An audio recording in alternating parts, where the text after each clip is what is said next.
جو ساتھی یہ شکایت کرتے ہیں ہماری چیز غائب ہو جاتی ہے، ہم چیز رکھتے ہیں غائب ہو جاتی ہے، یا رکھتے یہاں ملتی وہاں سے ہے، اگر وہ بسم اللہ پڑھ کے چیز کو رکھیں گے چیز وہی موجود رہے گی، کوئی ہلائے گا بھی نہیں۔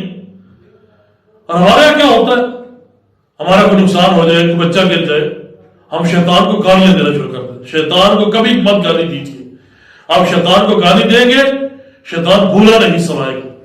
حدیث میں آتا ہے، اور یہ روایت مسند احمد میں امام احمد بن محمد رحمہ اللہ اپنی حدیث کی کتاب 5ویں جلد صفحہ نمبر 59 پر، اور امام ابو داؤد اپنی سنن کے اندر یعنی سنن ابی داؤد کے اندر 5982 نمبر پر یہ روایت نقل فرماتے ہیں۔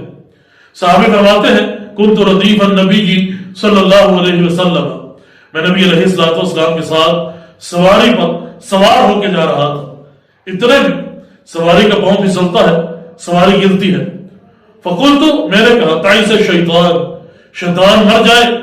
نبی علیہ السلام کا فلا تقل، ایسا مت کہو، فاذا قلت ذلك تزعم حتى يكون مثل البيت، اے میرے صحابی جب آپ نے یہ کہا شیطان کا برا ہو، شیطان مر جائے، وہ بہت بڑا ہوا یہاں تک کہ وہ گھر کے برابر ہو گیا۔ یعنی اے میرے صحابی آپ کے اس کلمے سے شیطان بہت بڑا ہوا۔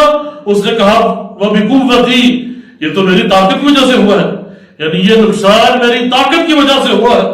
ولیکن تقل بسم اللہ، اے میرے صحابی تو کہتا بسم اللہ، آپ کو کہنا چاہیے تھا بسم اللہ، فإنك إذا قلت ذلك تصاغر، جب آپ یہ کہتے بسم اللہ وہ چھوٹا ہو جاتا، حتی یکون مثل الذباب، یہاں تک کہ وہ مکھی کے برابر ہو جاتا۔ اب اس میں دو جملے ہیں، ایک میں تصاغر بڑا ہو جاتا یعنی چھوٹا ہو جاتا، اور دوسرا تعاظم بڑا ہو جاتا۔ اب یہ دونوں جو کلمات ہیں عربی اعتبار سے یہ دونوں باب مفاعلہ سے تعلق رکھتے ہیں، اور باب مفاعلہ کی یہ خاصیت ہے وہ دونوں مقابلے میں آتے ہیں، یعنی دو بندے یا دو گروہ، دو پارٹیاں ہوتی ہیں۔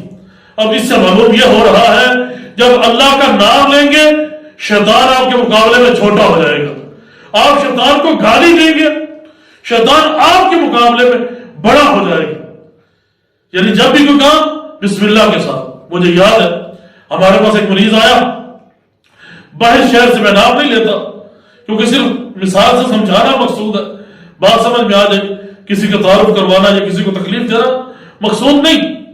وہ آیا، اس نے آ کر کہا کہ میری جو زوجہ ہے تقریباً 27 سال سے اس کے سر میں درد رہتا ہے، غریب آدمی ہوں، کتنے پیسے لگا چکا ہوں، وہ درد صحیح نہیں ہو رہا۔ خیر میں نے کچھ چیزیں اس سے پوچھی تو اس کے ایک خواب میں اس کا علاج موجود تھا۔ اس کے خواب سے یہ پتا چلا کہ اس کے گھر میں اس کا وہ سوٹ، اس کی زوجہ کا وہ سوٹ پڑا ہوا ہے جو پہلے دن کا ہے، پہلے دن کا سوٹ، برات کا یا ولیمے کا۔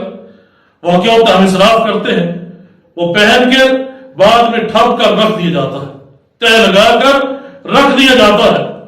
وہ پڑا رہا تو ظاہر ہے شیطان پھر اس کی بو محسوس کرتے ہیں، اس کے پیچھے لگ گئے۔ پھر بعض دفعہ اسی طرح شیطان عاشق ہو جاتے ہیں، پھر سارے زندگی جان نہیں چھوڑتے، وہ اس کا اثر باقی رہا۔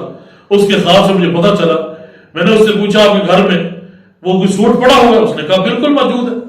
میں نے اسے جا کے کہا آپ اس طرح کیجئے، جا کر اس کو دھوئیے تو کسی کو دے دیجیے، جلا دیجیے، اگر آپ کے کام کا نہیں ہے تو جلا دیجیے۔ وہ یہاں سے چلا گیا، کچھ 4-5 دن گزرے ہوں گے، اس نے فون کیا، اور فون کرنے کے بعد پوچھنے لگا آپ کو معلوم کیسے ہوا میرے گھر میں وہ موجود تھا؟